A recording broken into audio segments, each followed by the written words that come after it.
કેમ છો બધા મિત્રો? સ્વાગત છે તમારું અમારા બંગા જેવા મિની વ્લોગમાં. તો મિત્રો આજે આપણે જવાનું છે ભાઈબંધની વાડીએ નાહવા. અને મિત્રો આમ જુઓ બિસ્તરા પર એટલા બધી પેક થઈ ગઈ હોય. હવે ભાઈબંધની વાટ છે, હજી ગુડાણો તો નહીં.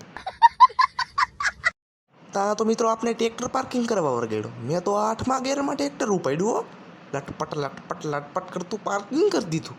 ત્યાં તો મિત્રો 150ની સ્પીડે ટર્ન માર્યો તો મેં ખેંચીને બ્રેક મારી દીધી. ત્યાં તો ઊભું રહી ગયું. તો મિત્રો આપણું ટ્રેક્ટર આપણે પાર્કિંગમાં ઊભું રાખી દીધું છે. ત્યાં તો ભાઈબંધે આવી ગયો. હું તો ફટાફટ ભાગ્યો. મેં કીધું ઊભો રહેજે. અને ભાઈબંધની ફટફટી લઈને પૂગી ગયો છે. ત્યાં તો મેં કીધું ઊભી નો રહેજો, બેસી જવા દે. ત્યાં તો મેં બે ભાઈબંધે વાળીને કેડે લટપટ કર્યું.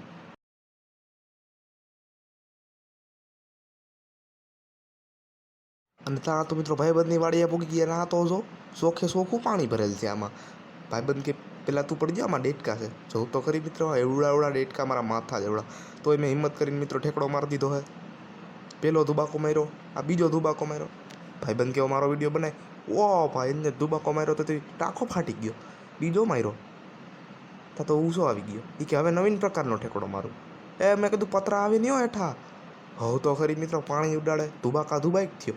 તો મિત્રો નાહી ધોઈને ફ્રેશ થઈ ગયા અને જાય અમારે બીજી વાડી બતાવવા. તો મિત્રો આજ તમને અમારી બીજી વાડી બતાવું. વાળ કંટ્રોલમાં નથી રહેતા. હા મિત્રો અમારી 15 વીઘાની બીજી વાડી છે. જોઈ લ્યો, આમ ગેટ બેટ ફેન્સિંગ કરેલ છે બધું. તો મિત્રો આજના વ્લોગમાં એટલું જ. મળીએ બીજા વ્લોગમાં. લાઈક કમેન્ટ શેર કરતા જાજો. બાકી મરી ગયા સમજી લેજો.